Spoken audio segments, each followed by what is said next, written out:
He's just a placeholder until something better comes along." Those words, spoken by my wife of 7 years, sliced through the ambient music and cheerful conversations at what was supposed to be my 35th birthday celebration. I froze, champagne flute halfway to my lips, as Natalie's voice carried from behind the partially open door of the venue's private lounge. "You've milked him long enough, sweetheart. Soon we'll find someone who matches our level."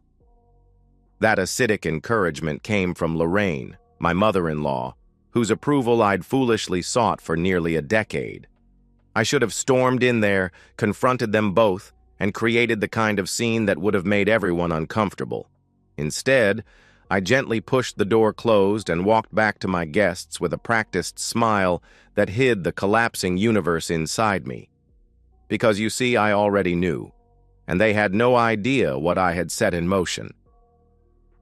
My name is Daniel Mercer. Until 3 months ago, I was the proud owner of Mercer Dynamics, a supply chain logistics company that I built from nothing into an 8-figure business. I drove a Tesla Model S, lived in a 5,000-square-foot house in Buckhead's most exclusive neighborhood, and was married to Natalie, a former marketing executive whose classic beauty and sharp mind had captivated me from our first meeting. We met at a charity auction 8 years ago. I was there supporting a children's hospital that had saved my nephew's life. Natalie was there because, as she later admitted, that's where the money is. I found her honesty refreshing then. Funny how perspective changes things. Our courtship was a whirlwind. Within 6 months, we were engaged. Her mother, Lorraine, a high-end real estate agent with connections throughout Atlanta's social elite, initially seemed skeptical of me. Not of my success or wealth, she'd vetted that thoroughly, but of my background. "Daniel grew up in Decatur," she would tell people at our engagement party, as if announcing I had a communicable disease. What she meant was, he wasn't born into this world. He clawed his way in. She wasn't wrong. My father was a mechanic who died when I was 14. My mother cleaned houses to put me through college. I worked 2 jobs while earning my business degree. Nothing was handed to me. I fought for every opportunity. For years, I thought Lorraine had eventually warmed to me. She would call me son at family gatherings, praise my business acumen to her friends, and even defended me when Natalie and I had our occasional arguments. I now understand it was all theater, keeping the golden goose happy while they waited for a platinum replacement. Natalie and I settled into what I believed was a happy marriage. We traveled extensively, hosted dinner parties for Atlanta's business community, and seemed, from all outside appearances, to be the perfect power couple. I was faithful, attentive, and invested everything I had, emotionally and financially, into building our life together. When we couldn't conceive a child naturally after 2 years of trying, I suggested adoption. Natalie adamantly refused. "I'm not raising someone else's mistake." That should have been my first warning. But love blinds you to the flaws in others, especially when you've convinced yourself that you've found your soulmate. The first hint that something was wrong came last Christmas. Natalie received a text message during dinner that made her smile in a way she hadn't smiled at me in months. She excused herself and took the call in our bedroom, door closed. When she returned 30 minutes later, her explanation was vague. Just Jen having another crisis with her boyfriend. Jen was her college roommate who lived in Seattle now. They spoke maybe twice a year. Then came the unexplained charges on our joint credit card. A $700 lunch at Bacchanalia when she told me she was having a salad with her girlfriends. A weekend yoga retreat that coincided with her Instagram posts from a hotel bar nowhere near any retreat center. New lingerie that I never saw her wear. I'm not a naturally suspicious person.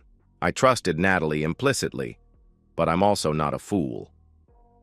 After the third girls' night that ended with her coming home at 2 a.m. smelling of unfamiliar cologne, I decided to pay attention. The disrespect became more blatant. She would correct me in front of friends, not just on facts, but on opinions.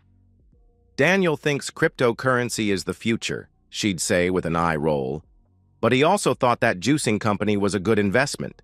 She'd bring up my few business failures, but never my many successes. During a dinner with potential investors, she interrupted my explanation of our company's 5-year growth strategy to announce, "What Daniel means is that he hopes someone will buy him out before the market shifts." The table went quiet. I laughed it off as a joke, but the damage was done. Small humiliations accumulated. She forgot our anniversary, but remembered to send her mother flowers on the same day. She scheduled a spa weekend during my keynote address at an industry conference. When my mother was hospitalized with pneumonia, Natalie claimed she was too busy with her charity committee to visit, but I later found photos of her at a resort in Cabo San Lucas on her friend's social media. Then came Lorraine's increasing presence in our lives. She had always been involved, but suddenly she was everywhere, dropping by unannounced, calling Natalie multiple times daily, accompanying us on what should have been romantic dinners. They would exchange glances when I spoke, their silent communication excluding me from conversations in my own home. One night, I came downstairs for water and overheard them in the kitchen. "Marcus Powell is divorcing that model," Lorraine was saying. "His family practically owns half of Buckhead." "Is he looking?" Natalie asked. "Not officially, but I've arranged for you to be seated next to him at the Andersons' gala next month. Wear the blue Versace. It makes your eyes pop." "What about Daniel?" "Business trip. I've already planted the seed about that conference in Chicago." There was no conference in Chicago. But suddenly there was an urgent email from a potential partner requesting my presence there, on the exact weekend of the Andersons' gala. Something broke inside me that night. Not my heart, that would come later, but my illusions. The careful facade I'd maintained crumbled, revealing the truth I'd been avoiding. My marriage was a transaction that had exceeded its value to my wife. I did go to Chicago that weekend, but not before hiring a private investigator to document what my wife would do in my absence. The photographs arrived in my hotel room via encrypted email. Natalie, radiant in that blue Versace dress, laughing with a silver-haired man I recognized as Marcus Powell, their heads close together, his hand on the small of her back, them leaving the gala in his Bentley, entering his penthouse at 11:42 p.m., her leaving, disheveled but smiling, at 5:17 a.m. I stared at those images for hours, not in shock, that had passed weeks ago, but with a strange, cold clarity. This wasn't just about the betrayal of infidelity. This was about years of calculated deception. This was about being used as a stepping stone, a placeholder, a means to an end. I called my attorney at 6 a.m. "I need a full financial and legal assessment," I told him. "Every asset, account, property, and investment. I need to know what's solely in my name, what's joint, and what can be protected." "Are we talking divorce, Daniel?" Alan had been my lawyer for over a decade. "We're talking survival." From that moment, I operated with surgical precision. I returned home, kissed Natalie on the cheek when she greeted me at the door, and asked about her weekend with a smile that mirrored her own facade. "Oh, you know, quiet. Just dinner with Mom and some Netflix." I nodded, mentally cataloging the lie. "The Chicago deal looks promising," I said, adding my own untruth to the tapestry we were weaving. Over the next few weeks, I began restructuring my company. On paper, it appeared to be standard corporate housekeeping, moving shares into different holding companies, updating operating agreements, reconciling accounts. In reality, I was building a fortress around everything I'd worked for. I revised my will, removing Natalie as beneficiary. I transferred our joint savings, accumulated primarily from my business profits, into a new account under the guise of preparing for a major investment opportunity. I documented every conversation where Natalie or Lorraine discussed using me for financial gain. I installed security cameras in our home and recorded their planning sessions in my own living room, all while maintaining the appearance of the devoted, oblivious husband. Then came my 35th birthday party. Natalie had insisted on making it an extravagant affair. 200 guests at the St. Regis Ballroom, including everyone who mattered in Atlanta's business community. I now understood why. It wasn't to celebrate me, but to showcase herself to potential upgrades. The party was her audition for a better life. And that's when I overheard those fateful words that confirmed everything. He's just a placeholder until something better comes along. At that moment, standing outside that door, I made my decision. The time for evidence gathering was over. The time for action had arrived. My revenge required perfect timing and absolute control. Emotions would only cloud execution, so I compartmentalized my hurt and betrayal, channeling everything into a precise strategy. First, the financial separation. Over 3 days, I transferred all remaining joint assets into my secure accounts, removed Natalie as an authorized user on all credit cards, changed the passwords to every financial portal, liquidated investments that couldn't be protected, contacted all vendors associated with our household accounts to remove her access. Next, the legal groundwork.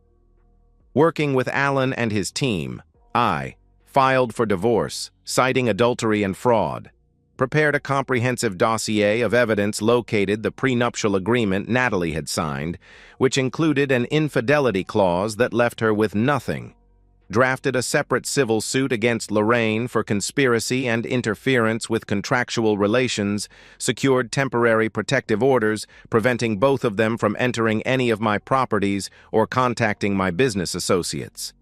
The personal touches required more finesse.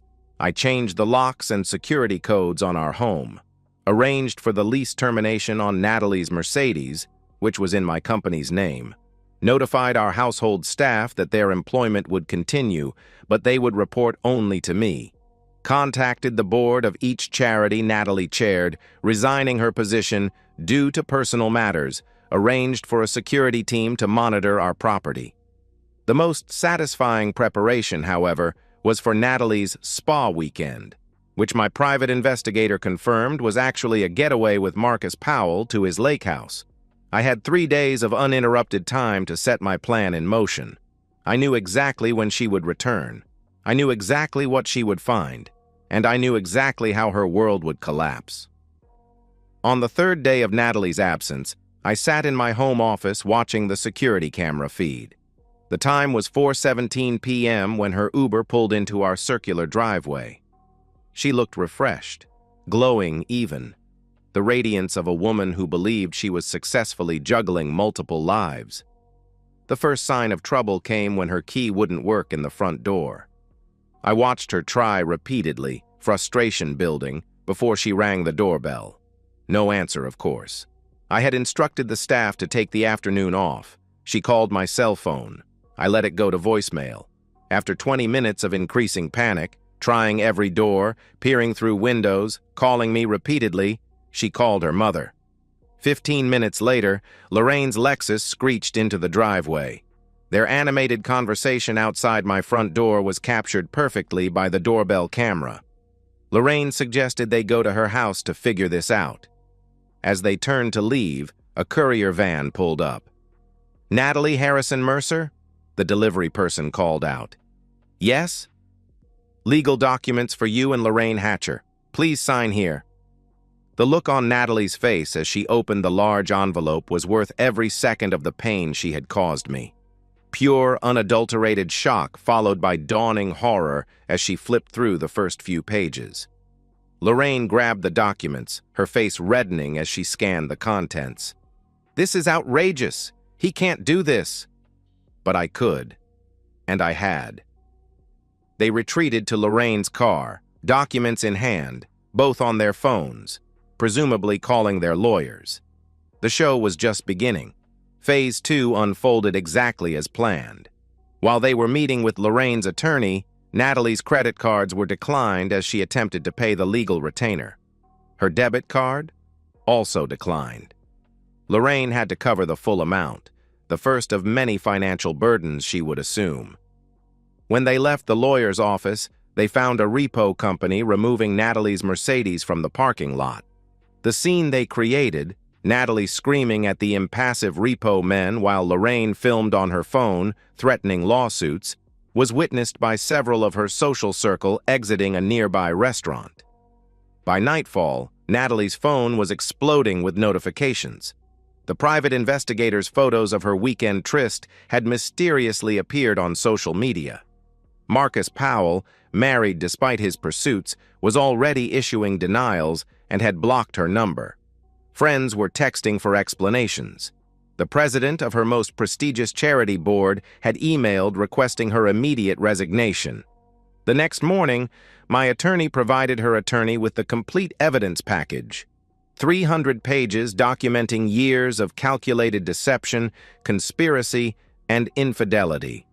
The prenuptial agreement was included, with the relevant clauses highlighted. Her lawyer, after reviewing the materials, advised her to settle quickly and quietly. Fighting would only bring more humiliation and drain what little resources she had left. All the while, I maintained complete silence. No angry calls, no vindictive texts, no public statements. My absence was more devastating than any words could have been. 3 days after her return, Natalie appeared at our neighborhood gate, trying to gain access. The security guard, following my instructions, politely but firmly turned her away. The neighbors watched from behind curtains as she broke down, mascara streaming down her face, begging to be let in to get her things. Her things had already been packed and delivered to a storage facility, the first month's rent prepaid. The access code was included in the legal paperwork, if she had bothered to read it. 1 week after her return, the social fallout was complete. Invitations dried up. Acquaintances crossed the street to avoid her. Her Instagram followers dropped by thousands daily as the scandal spread. Marcus Powell had left the country for a previously scheduled business trip. 3 of her closest friends, who had covered for her affairs, were now personae non grata in our social circle, their loyalty to Natalie proving costly to their own standings. Lorraine faced her own reckoning. The civil suit I filed against her included evidence of her encouraging Natalie's infidelity, plotting against me, and making disparaging statements that constituted both defamation and tortious interference. As a real estate agent, her reputation was her currency, and it was now worthless. Clients canceled listings. Her broker distanced himself. The Real Estate Association launched an ethics investigation. Within 2 weeks, Lorraine had placed her home on the market with a competing agency. Within 3, she had accepted an offer far below asking price. The legal proceedings moved with unusual speed, thanks to the overwhelming evidence and Natalie's inability to mount any meaningful defense. The divorce was finalized in record time, with the judge's comments on the extraordinary and calculated betrayal becoming part of the public record. Natalie received nothing. Not the house, not alimony, not even her wedding jewelry, which had been purchased with my funds and reclaimed under the fraud provisions. Lorraine settled the civil suit by surrendering her remaining assets and signing a non-disclosure agreement that prevented her from ever discussing me or my business publicly. By the end of the month, both women had been thoroughly, systematically, and legally destroyed, and I had not spoken a single word to either of them. Our wedding anniversary fell exactly 1 month after Natalie's return from her fateful weekend. In previous years, we had celebrated with a private dinner at Bacchanalia, followed by exchanging gifts and reminiscing about our vows. This year, I hosted a charity gala at the same St. Regis Ballroom where my birthday party had been held. The event benefited foster children, a pointed choice given Natalie's dismissal of adoption. The guest list included everyone from our social circle, key business leaders, and several celebrities who supported the cause. Natalie wasn't invited, of course, but I knew she would be aware of it. The event had been covered extensively in the local press, with my philanthropic response to personal challenges positioned as an inspirational story of resilience. I arrived alone, dressed in a custom tuxedo, and was immediately surrounded by well-wishers and subtle romantic interest from several eligible women. I accepted their condolences with grace, but made it clear I wasn't ready to date. The truth was, I wasn't sure I would ever trust anyone enough to try again. The evening was a spectacular success. We raised over $500,000 for the charity. I gave a speech about the importance of authentic relationships and supporting children who needed homes, never once mentioning my ex-wife, but ensuring everyone understood the subtext. As I was leaving, my security team alerted me that Natalie was outside the hotel.